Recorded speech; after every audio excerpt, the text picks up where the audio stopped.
لاہور میں ایک صاحب نے اپنی بیٹی کی شادی کی، اس کے لیے 1 سال تک تیاری کرتے رہے، بڑے کارڈ چھپوائے اور باراتی آئے تو وہاں پر خاص قسم کے برتن لگائے گئے، ہر آدمی کے لیے پتھر کے برتن جو ہے خاص بڑے خوبصورت پتھر کے برتن ڈیزائن کرائے گئے اسپیشلی اس شادی کے لیے، اور ہر باراتی کو اس بات کی اجازت تھی کہ وہ اپنا برتن اپنے ساتھ یادگار کے طور پہ لے کے جا سکتا ہے، اور وہ جو برتن تھا اس پر وہ سٹیمپ لگی ہوئی تھی کہ جی فلاں کی شادی فلاں سے ہو رہی ہے، تاکہ ہر آدمی کے گھر میں ایک یادگار رہ جائے اس شادی کی، ہر آدمی اس گھر کو جو ہے وہ لے کے اس برتن کو اپنے ساتھ لے کے جا سکتا تھا۔ خوب انتظار کیا گیا اس شادی کا، لڑکے والوں نے بھی بڑا جناب دھوم دھام سے چڑیا گھر سے وہ ہاتھی لے کر آئے کہ جی اس پر جو ہے وہ دولہا بیٹھ کر آئے گا، بڑا انتظام ہوا، اور پھر رخصتی ہو گئی۔ جب رخصتی ہو گئی تو گھر کی عورتوں نے پوچھا کہ لڑکی کا حق مہر کتنا رکھا ہے، تو اس وقت یاد آیا کہ ہو نکاح تو پڑھایا ہی نہیں ہے، پھر پیچھے دوڑے کہ بھئی بارات کو روکو، نکاح تو ہم کرنا ہی بھول گئے۔ اللہ اکبر کبیرہ، ذرا اندازہ کیجئے کہ اتنے پیسے خرچ کیے، اتنا عرصہ پلاننگ کی، ہر چیز کا خیال رکھا، لیکن اللہ کے حکم کا خیال نہیں رکھا۔ یہ دین سے دوری کا نتیجہ ہے۔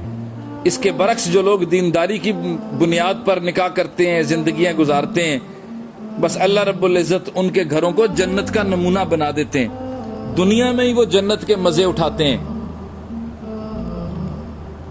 حضرت مولانا احمد علی لاہوری رحمہ اللہ تعالیٰ کا تعلق سکھ گھرانے سے تھا۔ آپ ابتدائی جوانی میں ہی کلمہ پڑھ کے مسلمان ہو گئے تھے۔ احمد علی لاہوری آپ کو پتہ ہے بہت مشہور ہے، اور یہاں پر آپ کا میانی صاحب میں آپ کی قبر ہے، اس عاجز کو بھی جاننے کا کئی مرتبہ اتفاق ہوا۔ تو آپ اپنا واقعہ خود بیان فرمایا کرتے تھے، خود سنایا کرتے تھے کہ جب میرے سسر کو ان کے گھر والوں نے کہا کہ اب ہماری بچی جوان ہے، اس کے لیے کوئی مناسب رشتہ تلاش کر کے نکاح کر دینا چاہیے، فرماتے ہیں میرے سسر جو تھے وہ پنجاب کے مدارس کا دورہ کرتے تھے کہ اپنی بچی کے لیے کوئی عالم فاضل اچھا دیندار نوجوان تلاش کریں، حتیٰ کہ دارالعلوم دیوبند پہنچ گئے۔ جب انہوں نے دورہ حدیث کی کلاس کو دیکھا تو ان کی نگاہیں فرماتے ہیں میرے اوپر پڑ گئیں۔ انہوں نے شیخ الہند حضرت مولانا محمود الحسن صاحب سے پوچھا کہ بھئی یہ نوجوان کون ہے؟ انہوں نے بتایا کہ یہ سکھ گھرانے کا بچہ ہے، مسلمان ہو گیا ہے، ہمارے پاس علم حاصل کر رہا ہے۔ فرماتے ہیں کہ انہوں نے پوچھا کہ کیا اس نے شادی کر لی ہے؟ شیخ الہند رحمہ اللہ تعالیٰ نے فرمایا کہ نہیں، اس نے ابھی شادی تو نہیں کی۔ انہوں نے شیخ الہند سے پوچھا کہ کیا یہ شادی کرنا چاہتا ہے؟ تو انہوں نے حضرت سے پوچھا، احمد علی لاہوری رحمہ اللہ تعالیٰ سے، تو انہوں نے فرمایا کہ حضرت میں تو مسلمان ہوں، میرے سارے گھرانے والے تو ابھی تک کافر ہیں، تو مجھے کس نے اپنی بیٹی دینی ہے؟ انہوں نے کہا کہ اگر کوئی بیٹی دے دے تو پھر شادی کر لو گے؟ کہنے لگے جی میں تو اس سنت کو ضرور زندہ کروں گا۔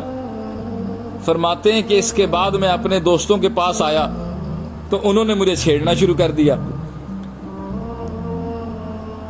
کافی دیر کے بعد ایک دوست نے کہا کہ جی آپ کے کپڑے تو بڑے میلے ہیں، بڑے گندے ہیں، تو آپ کو چاہیے کہ آپ کسی دوست سے ادھار کپڑے لے لیں اور اپنا نکاح کی تقریب میں وہ کپڑے پہن لیں۔ تو فرماتے ہیں میں نے کہا کہ نہیں، میری عزت نفس یہ گوارا نہیں کرتی کہ میں کسی سے کپڑے مانگ کے پہنوں۔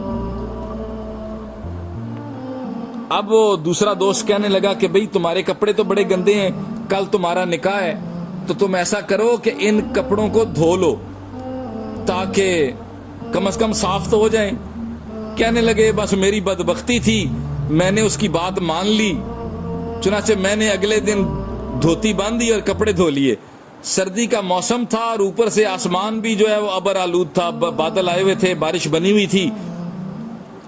فرماتے ہیں میں نے کپڑے دھو لیے، کپڑے سوکھنے کا نام ہی نہیں لیتے تھے۔ عصر کا وقت آ گیا، فرماتے ہیں میں نے مسجد میں ایک طرف کپڑے ہوا میں لہرانا شروع کر دیے کہ بھئی جلدی جلدی سوکھ جاؤ، تمہاری مہربانی، اللہ کا واسطہ ہے، لیکن وہ بس سوکھتے نہیں تھے۔ کہتے ہیں میں نے بڑی دعائیں مانگی، بہرحال کپڑے تو خشک نہ ہوئے اور موسم کی خرابی کی وجہ سے گیلے کے گیلے ہی رہے۔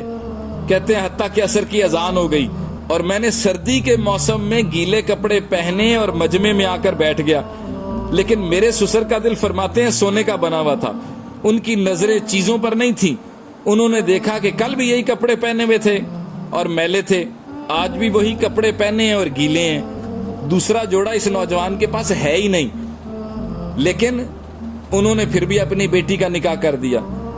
اللہ اکبر، بالکل مال کو نہیں دیکھا بلکہ دینداری کو دیکھا۔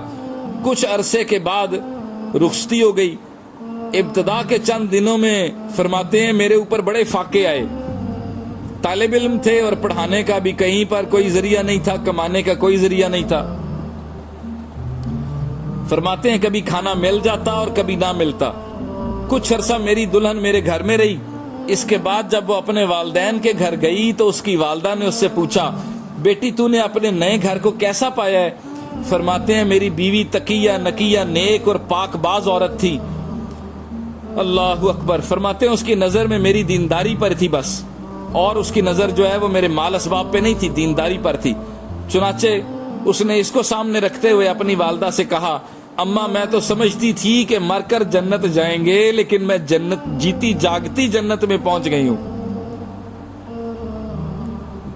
حضرت لاہوری رحمہ اللہ تعالیٰ فرمایا کرتے تھے میرے سسر نے مجھے اس وقت پہچان لیا تھا جب میں احمد علی نہیں تھا، اور آج تو اللہ رب العزت نے مجھے دین کی وجہ سے بہت ہی عزت عطا فرما دی ہے۔